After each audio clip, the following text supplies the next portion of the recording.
Hey guys, and welcome to the Natty Blueprint podcast. I hope everyone is good.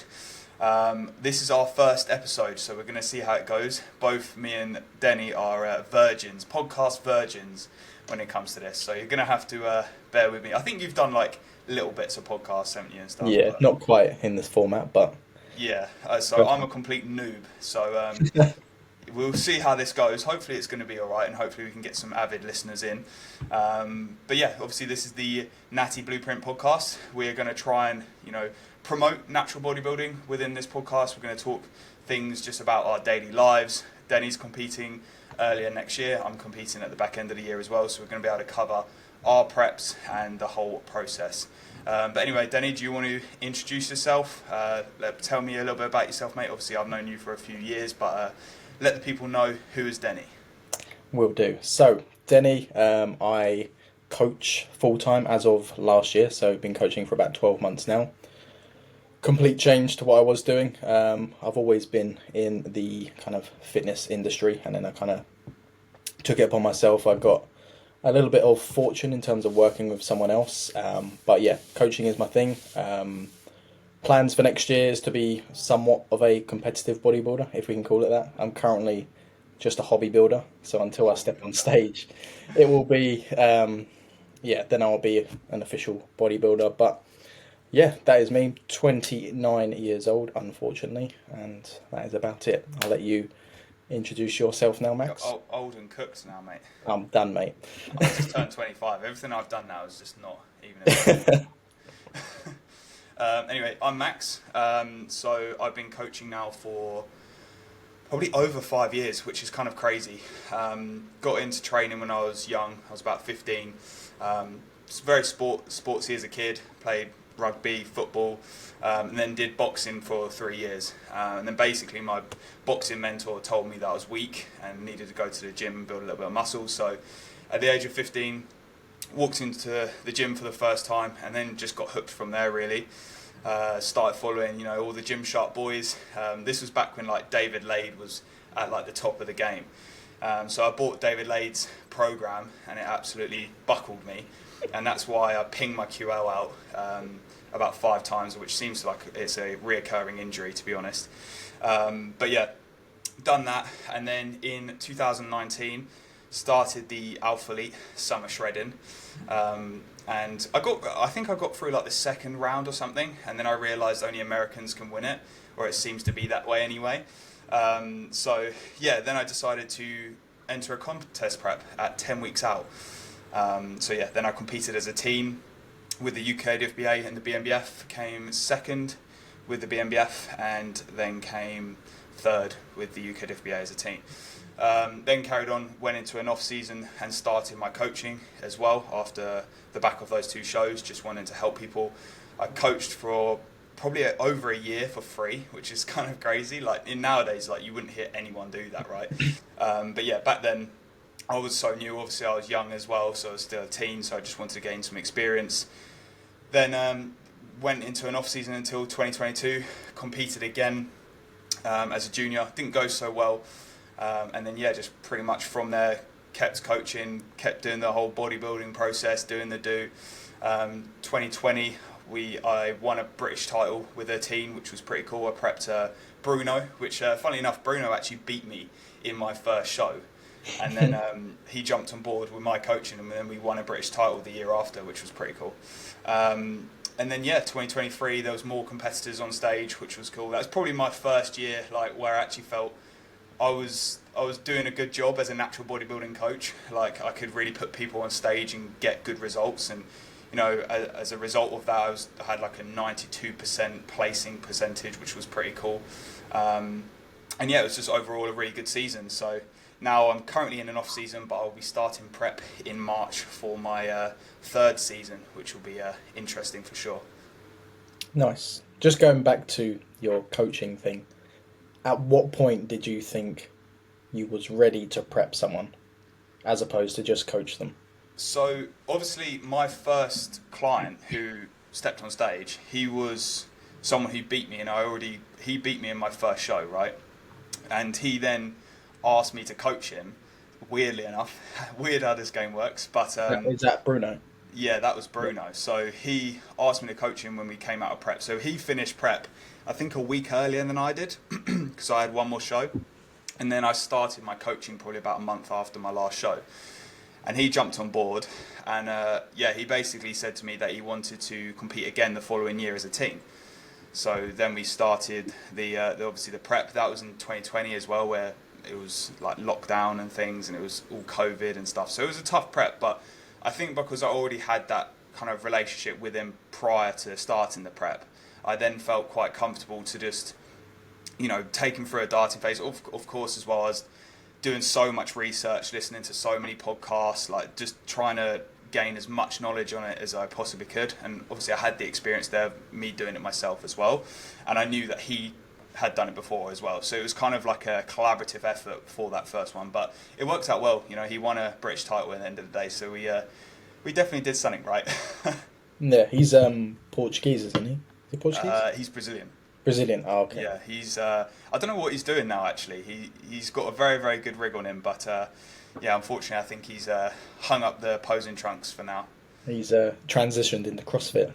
Yeah, he's gone to CrossFit. If he's listening to this, he'll probably be like cursing us, saying that he's still training and doing the normal do. But yeah, no, he was a very very good competitor, and he was actually meant to compete in 2023 as well as a junior, but unfortunately he just didn't want to do it anymore, and he kind of hung it all up. But yeah, that was kind of my coaching career path.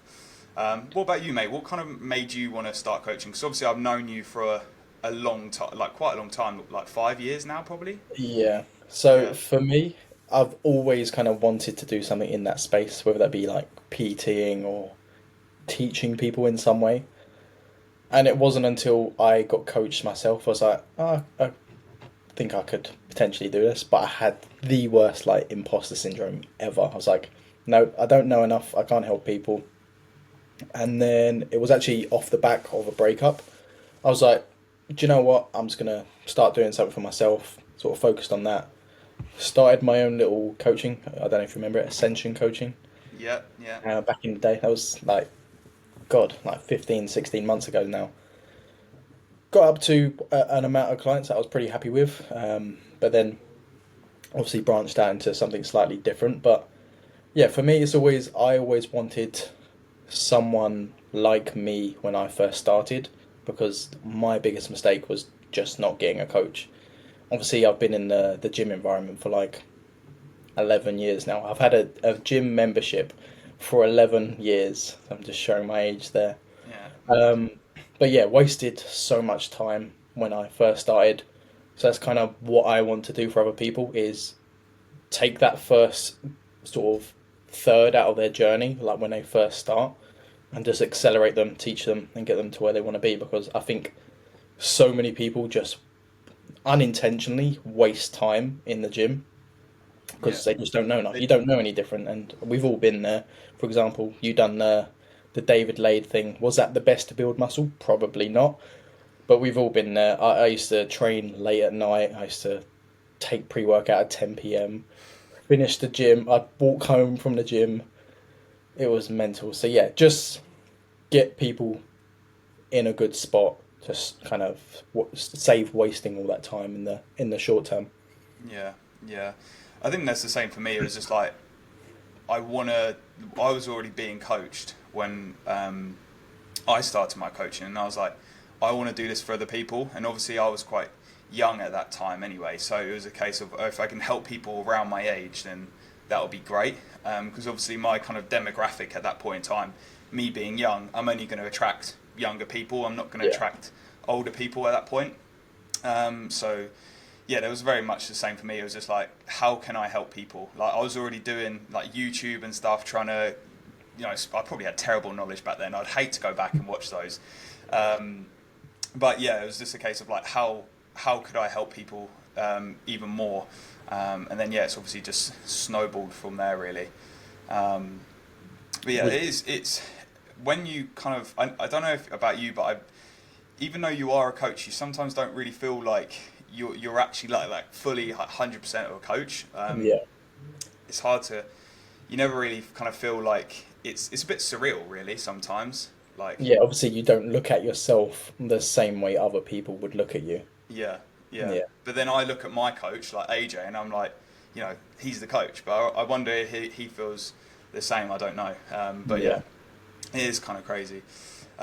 Anyway, with this podcast, I think it'd be good to like basically say what we both want to kind of get out of it. Like, what's our goal with it? yeah. That was Obviously, actually that one question that I had. What are the intentions with the podcast? just chat loads of shit. Try not to get cancelled. Yeah, try not to say anything that's going to get us in trouble. That'll be one goal. But I think if anything, especially towards where we are within the southeast, there's not a massive kind of natural bodybuilding community around where we are, and it'd be nice to promote that in a way and show, that you can do this naturally and there is a way of doing it. And we're not haters on people who are assisted. It's just I think that, pushing towards natural bodybuilding first and doing that on a competitive front prior to then looking to go on assistance is always going to be helpful for your health, and making sure that you actually do enjoy the sport.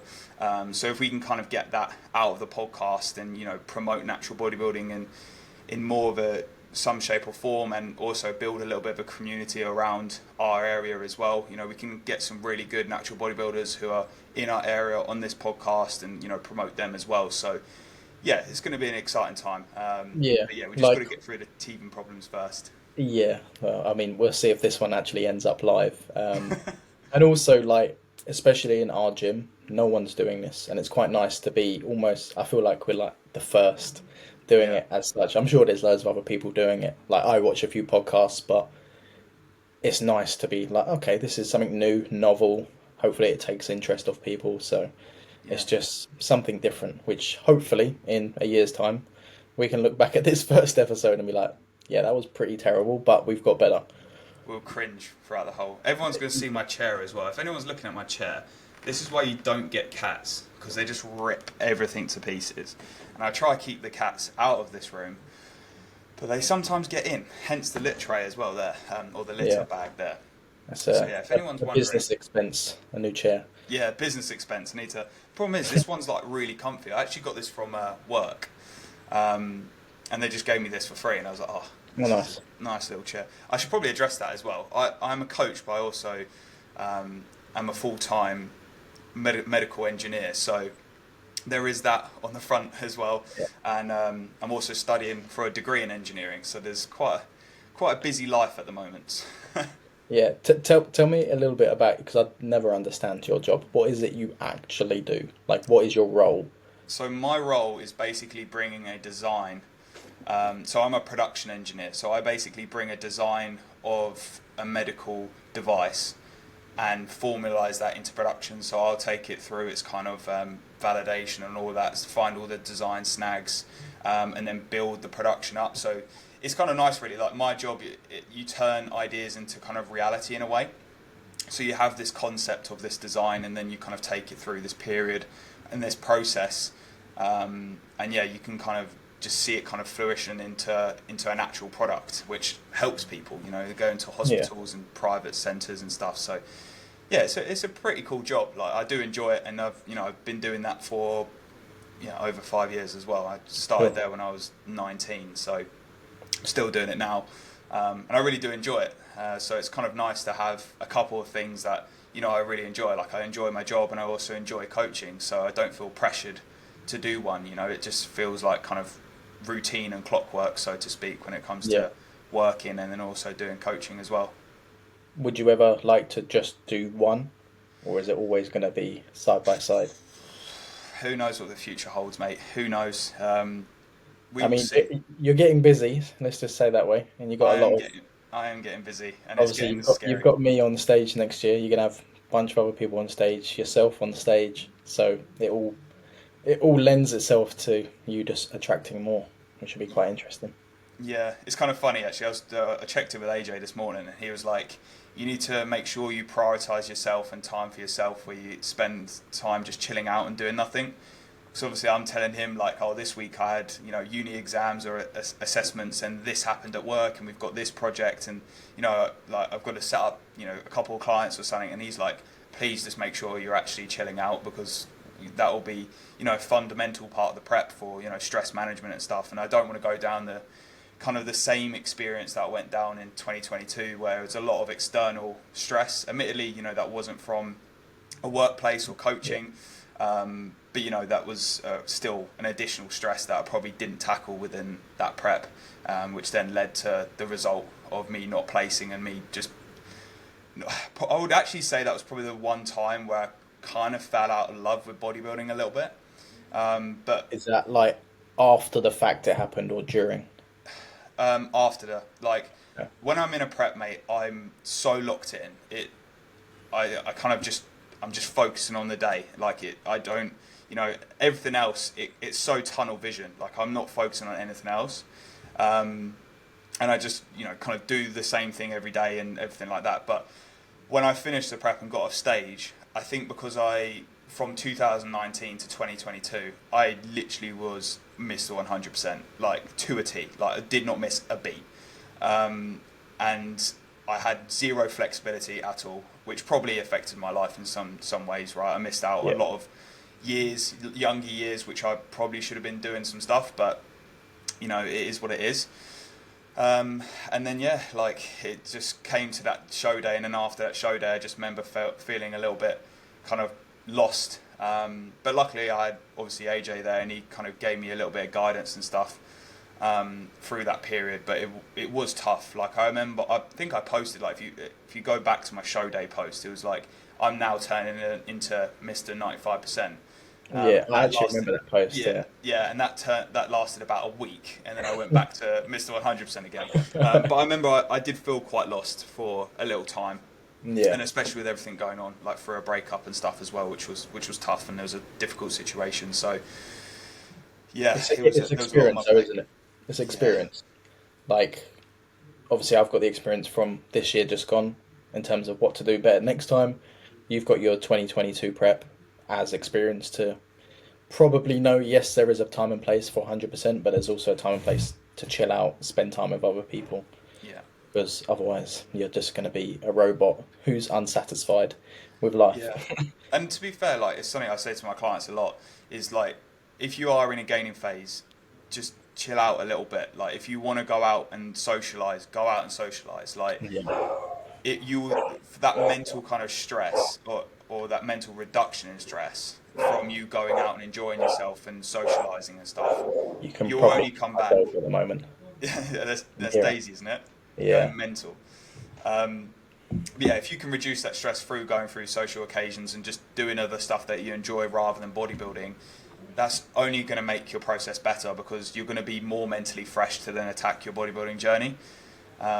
So yeah, Yeah. like for me, in last year, I was going to raves and stuff. And if you told me in like 2021, 2022 that I would be going to raves, I'd be like, no way, that's not me, like at all. But yeah, I luckily got in with a good group of people and we were going to raves and enjoying that. And that was my kind of like little outlet outside of bodybuilding. So yeah, I Yeah. think it is good. I think you need it because otherwise, I think we've all fallen into that trap of just being so honed in that nothing else matters, and then you get to the end of whatever you're doing. It's like, what was the point? Why am I doing this? Yeah. Um, I mean, so you yeah, experienced it like a lot. I remember talking to yeah. you when you came out of prep last year and you just didn't know where to go. I started running. Yeah, you started running, did about 3 runs and then stopped. I remember the first time I've actually still got the trainers up there on my wardrobe.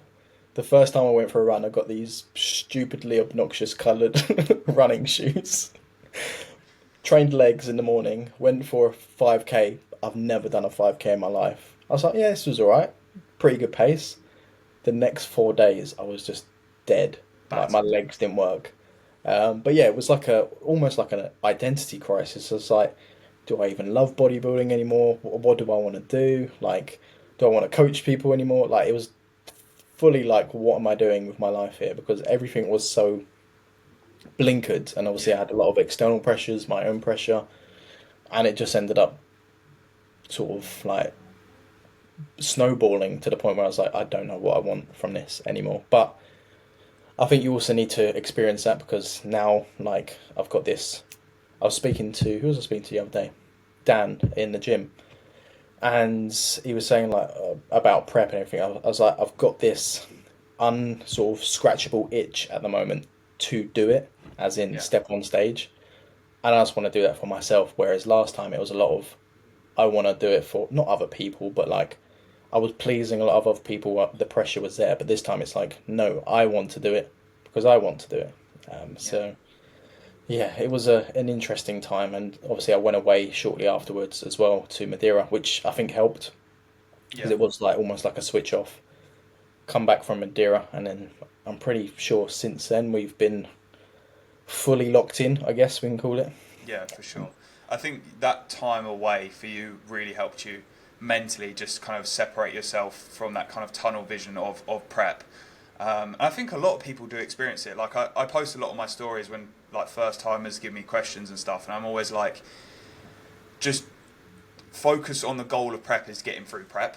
It's not like the goal of placing or the goal of winning. And you know, for yourself, like you've got a good physique on you, mate. Like for men's physique, you fit the criteria really well. And, you know, with a good physique comes more pressure, right? Because Yeah, at the end of the day, people look at you and they go, oh, Denny looks really, really good. He should win. When they potentially don't really understand bodybuilding, right? So they just look at your yeah. physique and they go, he should win. He's going to win. And then you keep getting told that you're going to win and that you're going to do well. And then that pressure just builds and builds and builds. Yeah, Yeah. that's why Yeah. it's like I try not to, especially this time round, not listen to anyone that's not in that circle of bodybuilding. Because yes, anyone can look at someone's physique and be like, "Oh, you look good," but they don't know enough about obviously the competitive side of it to be giving you an actual critical judgment of it. Like, oh, you're gonna win. It's like I don't even know that. So how Yeah. do you know that? It's like, how can you tell who's going to turn up? Some absolute freak turn up, or like multiple freaks could turn up, Yeah, and like I might not even place. Like you don't even know, right? Like it's yeah, just one of those things. And like I said, like the first prep should always be ensuring that the goal is to just get through the prep rather than kind of focusing on, oh, I'm going to place top three, top five. And that's the problem. Like with my 2022 prep, is I remember I got a question during prep and someone was like, what's the goals for prep? And I literally answered on my story saying, I'd like to win a qualifier and place top three at British. you've already like peaked with your Yeah. expectation. Yeah, And that was my, like, because I was so 100%, I was like, well, surely I've earned this. Like, I've been like so like 110% with everything for years. Like, surely you know, it can't, like in my head I was like, it can't not happen. But then it doesn't, and then that's what kind of spiraled me really. But that's not a great mindset to have in a prep. So I would say to anyone, regardless of your experience, just focus on the day to day and the goal of doing the prep. And then when it comes to show day, the cards will fall where they fall. But the yeah, main thing is just putting your best physique on stage, and that's all you can do. yeah. I think it's good to have some sort of confidence within yourself, though. Obviously, if Yeah, that steps over the mark of arrogance or just delusional expectations, and yeah, you're gonna fall into a bit of a trap. Like I'm more confident than I was last time round, and I think that's just gonna help me go through the process as well. So I think anyone thinking of competing or doing first time, much like I will be, get as much experience as you can. Either do a diet before, or because I don't think I'd ever seriously dieted before. I'd lost like 6, 7 kilos. I'd always just hovered around the same sort of weight. So just pick up as much experience as you can. yeah, Get a coach. It's usually the important one. be a good Um, start. yeah, especially if someone like for example, for yourself, you coach predominantly competitors. So gear towards someone that does that for you, not shitting on anyone, but not just someone that I don't know does your 10 week challenge transformation and you want them to take you on stage because they're probably not going to be the best suited. They might give you a good result, but then might not necessarily be the best person for you. Yeah, I agree. And I think another thing as well, just make sure that the person's done it before, like themselves. Because, well, obviously, when you went through your kind of, well, I'm gonna call it your prep this year because it was a prep. Like Yeah, you did a whole was prep, like you got in two shape. weeks out. You just didn't get on stage, but you Yeah, did prep. Um, and because I knew how you felt, that's how I could be so intuitive with you. Where it was a fact of like, I know you feel crap now, but just hold out because we're gonna give you a high day tomorrow or something like that. Like, Yeah. and I was so like with you, I was like, how do you feel? Like, how, how's this going? How is that going? And because I know how that feels, I could relate to it. Yeah. And I think that's a massive thing when it comes to your first kind of prep as an athlete, is making sure you are being guided by someone who has done it before and has done it with other people as well. Yeah. Because in a contest prep, there's multiple things, there's multiple variables that go on play, and to a degree, it is a fancy diet. Like the first 16 weeks of a contest prep is just a traditional diet, Yeah. but there is aspects of it when you need to know when to push and when to pull back, or when to refuel. And the best analogy I can say to people for a contest prep is it's like a long car journey. You're going to have to top up every now and then and put a bit more fuel in the tank. Yeah. And maybe get an MOT and a service, so it's like Yeah. there's a You're couple of planning for a levels. bit more long term as opposed to just a normal diet. You're just trying to do diet stuff, whereas you could diet yourself into the ground into a normal diet and it not really matter what the result is. Yeah, Whereas obviously a prep, you're doing it for a result, i.e., stepping on stage. So you need to bring the best. yeah, for sure, for sure. Should we get into some questions then? Let's all my. I mean, we pretty much answered my question, which was, what's the plan moving forward with the pod? And like you said, just build a bit of a community, I suppose. So Yeah, that's my singular question answered. it's all right, Denny. I'll carry the podcast. Don't You worry. carry it. I've Yeah. got a few. Um, so I got a question from Samuel. Thoughts on unnatural bodybuilding? Does gear take away the hard work? No. No. Short answer, no. So obviously you're getting something out of it. Otherwise, it wouldn't be a thing. But you still have to have a solid routine. You still need to look after your health. In fact, probably even more so when you're running anabolics. So there's blood work to look at. There's the actual science of it. There's all that. Obviously, your recovery is going to be a little bit better, but your training is also going to be more intense. So therefore, you almost not negate it a little bit, but you're pushing the boundaries. So yeah, it still involves training hard, eating well, sleeping well, recovering well. Everything's the same. You've just got, that's why they call it assistance. You've just got that assistance of it. So no, I wouldn't say it takes anything away from it, but there is also the other side of it where people just haven't got a fucking clue what they're doing. Not that I do, because I'm very openly natural. I think it's quite obvious as well. You're on a Natty podcast now, mate. Exactly. You have to be I've natural. got to be. I've got to stay natty now. There's obviously people that abuse it, don't know what they're doing, give the wrong advice, and just go down an absolute whirlwind of doing stupid shit for no gain. For Ibiza. Yeah, I'm of the opinion, unless it's for competitive reasons, if the sport allows it, I'm pretty sure there's no other sport that does allow it as such. Um, yeah, I'd say, in my opinion, there isn't necessarily a place for it. But again, it's down to the individual. Yeah. I'm not gonna say I people think, can or can't do it. like, it's all I'd say, regardless of if you've got competitive goals or not, is just understand the circumstances and what you're doing and the potential risks and what you're doing as well. I agree with you. Like, I don't really think people should be using assistance unless they have got competitive goals. But if you really want to, then just make sure you're safe about it, or you're as safe as you can be. That's probably the Yeah, best way of putting it. But yeah, I don't think assistance takes away hard work. I think there's a lot of people who work very, very hard who are also on assistance because they want to take, they want to take it to that next level. They want to be one of the best in the world, right? They want to be an Olympian. They want to stand on stage with the best bodybuilders in the world. And obviously that takes a lot of hard work. yeah, So no, it doesn't take away hard work. But I think, like you said, there is the opposite side where people rush into it and haven't got the basics nailed yet, when you could get those basics nailed first and probably make more progress doing that than just grabbing a bottle of test and hoping yeah, for the best, yeah. What are your opinions on people hopping on, but they clearly don't have the genetics for it?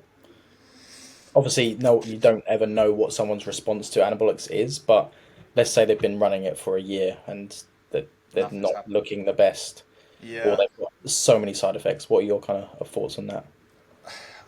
I mean, who am I to tell anyone what to do? Like, Yeah. who am I to tell them that they should or shouldn't take it? But I think if you're a coach at this point in time, like if I had one of my clients come to me and I looked at their potential in natural bodybuilding at the moment, and they weren't really there, like they weren't really going to be competitive in that realm, then I'd just be honest. Like I think that's the best thing you can possibly do, and just say, look, I think you should maybe stay natural for a couple more years, see how much you can, do as a natural competitive bodybuilder, and then go from there. But if they're like so adamant that they want to do it, then yeah, there's nothing I can really say to that. To be honest, like Yeah. you just let people crack on and just tell them about the risks and what they're doing. Yeah. Sounds good. Cool. Next one. So this is from Wilborn. He told me he's going to be an avid listener of the podcast, by the way. Okay. So We've got. Let's hope he's subscribed to the channel then. yeah, let's hope he's subscribed. Let's have a check.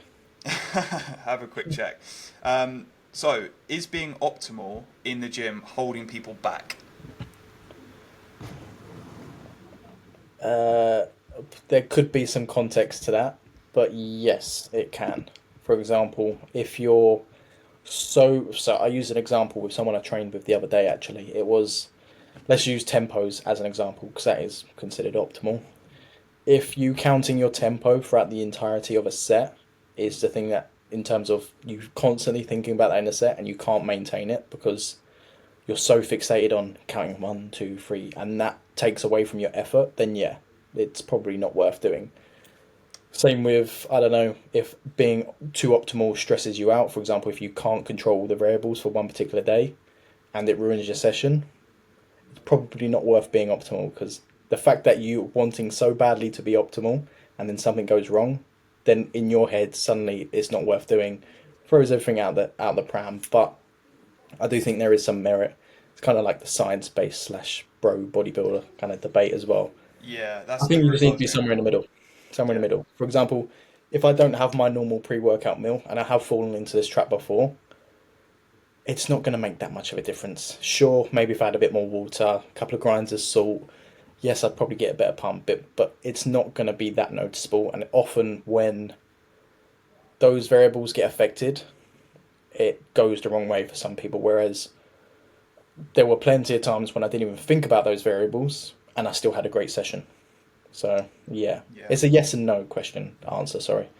yeah. I think as well, like you said, it's the effort side of things as well, right? Like if you're being so optimal that it reduces some of the like output of the session and the effort and the intensity within the session. Like a lot of people are like, trying to squeeze the lat as hard as possible and do like a 3 count in the short and stuff like that.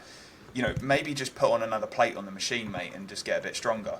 At the Yeah. end of the day, like if you can do that, then cool. But unless you can't fit a door through a door, then you probably shouldn't be doing that anyway. Like just get strong. Yeah. And if you're obsessing about trying to find the best resistance profile on each machine and stuff like that, like again, do the exercises that you enjoy and that you put a lot of effort in, and do obviously try and optimize your training.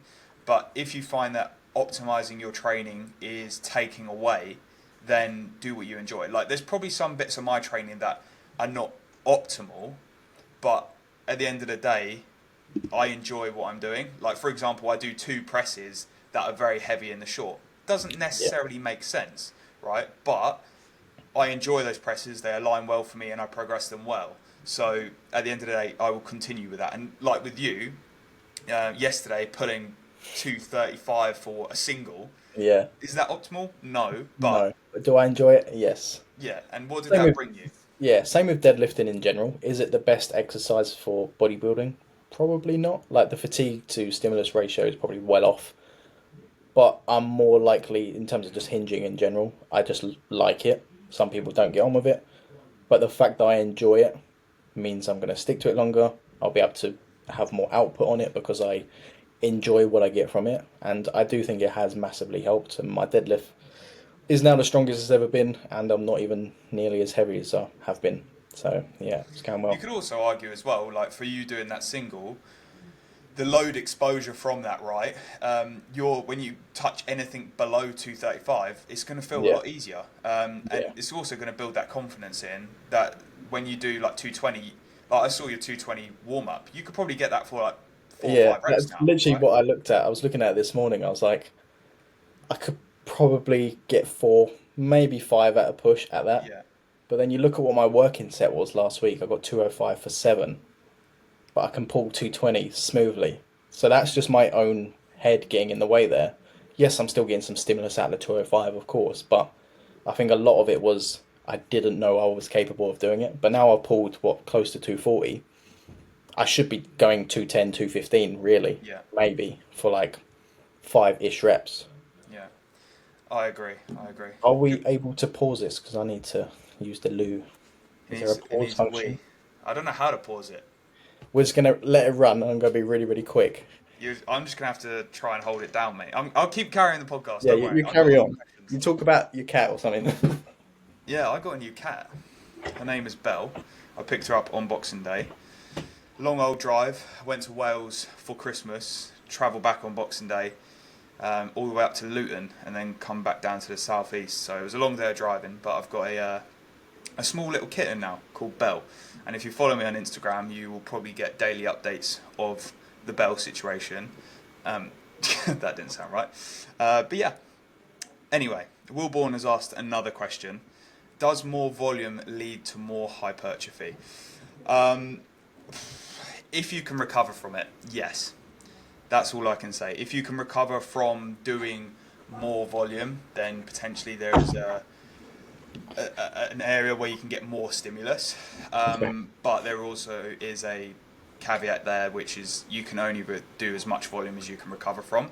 I do think it's important for people to push the volume threshold as well. Not just automatically go straight to like 8 sets of 10, but to slowly trickle up volume within a gaining phase and find that MRV, maximum recoverable volume, and see where that is and where that lies for you. And obviously that will change within a phase as well. But yeah, that I would say to a degree, more volume would necessarily mean to more hypertrophy, but there's a limitation on that. What's your thoughts on that, Denny? What was the question? It The doesn't question sound like was, your cat. does more volume lead to more hypertrophy? I guess you really covered it. It's whatever you can recover from. I do think it's probably higher than a lot of people think. I agree. I reckon I could push the volume a bit higher. Obviously, if you got injuries, things like that, then yeah, be sensible. But often less is more for most people if you can train really, really hard. That's why, for example, a lot of our training is, in the grand scheme of things, pretty low volume. Yeah, So yeah, I guess yeah, if you're pretty new to training, probably bump your volume up. Same with what I do with some of my clients. If they're fresh into the gym, as an example, their volume on paper is a lot higher than someone who's been in the gym for a year because they might not have that skill to train to failure. yeah, Therefore, it's going to require more sets, more reps, more exercises potentially to get that same stimulus. But yeah, I think much like any question, there's always some context involved. yeah, So I guess we can give kind of both answers to it. But yeah, I'd say push the volume as high as you can to the point where you can recover from it. yeah. Like you said, I think a lot of people think they kind of adopt this low volume approach, but they can't actually train hard anyway. So they try and Yeah, push. they've actually got like half the Yeah, stimulus anyway because they've just halved their volume to be low volume, yeah. but they're not even reaching to the effective reps. No, they just fake failure and put it on Instagram. We all know. We all know some people like that. Should we just start calling people out in the gym? Okay, so this is a question from Gemma. She's asked, what would be the deciding factor for Denny to move from men's physique to classic? Grow some Thanks. carbs. I am your typical men's physique athlete. I've got no calves. I blame my dad for that. And also just neglecting leg training from when I first started. Again, talking about starting points, I wasted a lot of time just training my upper body. Not gonna lie or deny it. Just I train training my leg. delts, basically. Yeah, it literally was. It was like every other day, delt drop sets and lateral raises all evening. So yeah, unless we can have, because obviously from a growth perspective, if I can have a solid 12 months gaining and my legs respond well, I would like to do it. Am I going to be as competitive? Probably not, because my upper body is obviously a dominant point. I don't think my legs are bad by any point, but they're not a strong point. Whereas you've got a lot of a lot of bodybuilders where their legs are their strong point, and I'm just going to get swamped. So it's unlikely. Maybe I'll dabble in it, but I think you just suit men's physique as well. Like, I just think your shape, your structure, like, I don't know. As soon as you got in those men's physique shots, I was like, yeah, this is your category. Like, this is yeah, where you're gonna be. Because even though I don't think your legs are as bad as what you say they are, by the way. yeah. It's mainly just my calves. Yeah, I've got terrible calves as well. Don't worry about it. Maybe it's saying it in my programming. Yeah, it's all your fault basically. Yeah. Um, but at the end of the day, I think like men's physique just suits you really well, and you pose it very well. So yeah, I don't see you moving really. We Yeah, will that was see. one of like the biggest sort of nuances to it, or like unknowns, was when I started it. I was like, I didn't really even know much about men's physique, which is quite funny. Like, your typical, well, not your typical. I don't follow bodybuilding. Yeah, I'm very into bodybuilding, which is Yeah, quite weird. Um, yeah. I which I remember think like is a good thing. it's funny because I remember saying like what last October I was like, Denny, you look really good in men's physique. And you're like, nah, I'm not doing that. And then you thought about it for a couple of weeks, and then you messaged me. You're like, all right, let's do it. Yeah, yeah. That was um, literally you planting the seed, yeah, that's it. and here we are Here on a we are. podcast together. Okay, I got a question. Gemma's asked a question for me. Max, when coaching, do you find it easier to coach for classic as this is your domain? Um, What's the split on your clients in terms of men's physique versus, I guess, just any other category? I'd say it's more like bodybuilding dominant, um, because I'm a bodybuilder, right? Yeah, So you only attract the people of what you do. Well, majority anyway. I yeah, actually do really like the men's physique look though. Like, I'm not one of these bodybuilders who just hates on men's physique. So I think men's physique is actually a really good class, and I just like the physique. So I think when you're looking at a pretty physique, you're going to be looking in the men's physique class. yeah, Um, but I do also like size, freakiness, freaky condition, and that's what I'm aiming for. But I don't necessarily find it easy to coach for. I know she said classic here, but I'm going to assume that's going to be like bodybuilding and stuff as yeah, well. Um, I don't have like a preference, if that makes sense. Like, realistically, majority of it is the same. There's not like a massive difference between coaching a men's physique guy and coaching a bodybuilder in the natural realm anyway. You know, yes, they're going to have slightly different splits tailored to the need or the goal of the class. But in terms of like the dieting and stuff like that, all that is very, very similar. Potentially, yeah. men's physique guys don't need to get as conditioned, but they Just still don't have need to to get get. the glutes in as an example. Yeah, Yeah. You don't have to get the glutes in, but they still have to get well conditioned. yeah, I think this kind of thought process that people think that men's physique guys can turn up soft. That's not true at all. Men's physique guys have to turn up in yeah, condition. Just potentially their glutes don't need to be striated, but they still have to get in condition. So yeah, I don't necessarily find it easier coaching either class. I think at the end of the day, they're both very, very similar. It's just a case of you know training and stuff like that, which might be different. Another question from Gemma. She's going to Oh, be the next she's the gonna next be. avid listener. This will be the Yeah, last question as well, we'll have to start because paying her. we've got like a cheeky little giveaway to do as well. So we'll make this the last question. Cool. Would either of you feel comfortable training female bodybuilders? Gemma is female. For me, I wouldn't coach someone who wants to be competitive. Maybe in the near future. That's not really what my direction or what I want from coaching, whether that be male or female. Obviously, with females, there are probably a lot more things to look at in terms of hormone health, things like that, cycles to think about.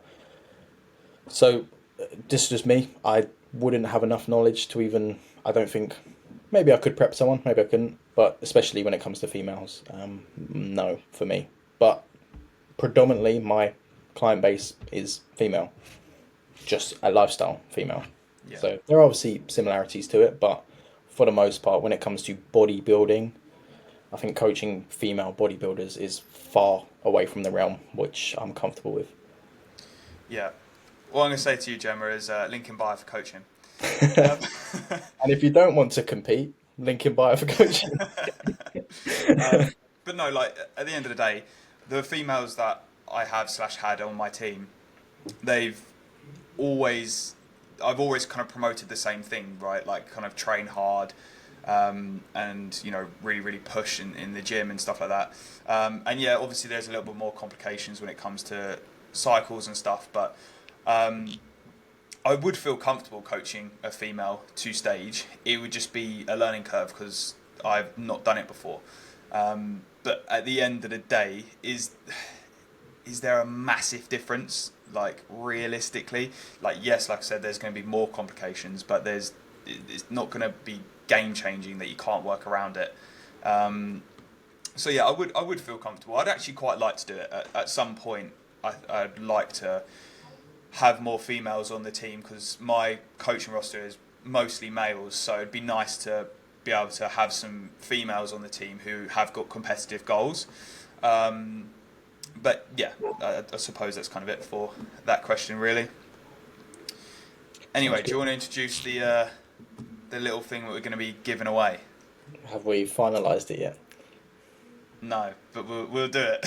We'll, we'll make it up as we go along. So yeah, we've got a giveaway. I believe it was £100. £100 gift voucher for likely going to be a supplement company. So it suits people hopefully watching this. Are we going to go into the details of how we're announcing it? Yeah, so how are you going to get this supplement voucher? This £100 supplement voucher is you need to be following us on all socials. So on Instagram, you need to be following the Natty Blueprint on Instagram, and you also got to subscribe to the YouTube channel, the Natty Blueprint podcast, and comment on this video. What should we make and comment? Think of something quickly. Something. I don't know. Comment whatever you would like. Whatever you've enjoyed on the podcast. Maybe stuff you haven't enjoyed about the podcast. Comment wherever you like, and we'll tally up the comments. We will be checking, by the way, that you have, met the requirements of the giveaway. So yeah, you have to be subscribed to the Natty Blueprint YouTube channel. You have to comment on this video, and you have to be following all of us on Instagram. But yeah, I suppose that'll be a wrap. That'll be a wrap. I think that was pretty good. That was pretty good. Episode 1, not too many fumbles. Not too many. I carried it with all the questions and Denny going for a wee as well. Yeah, I'll probably get some questions once we've wrapped it up. That would be so typical. Which so far 0, but never mind. But if you made it to this point of the video, please share on your socials. Promote the podcast. Obviously, this is our first episode, so any love and support will be greatly meaningful for both of us. We want to push this podcast as much as possible. So if you're doing your cardio right now and you've been listening to this, put it on your story, give us a tag, give us a mention, and we'll really appreciate it. So yeah, like, comment, subscribe, and thank you everyone for listening.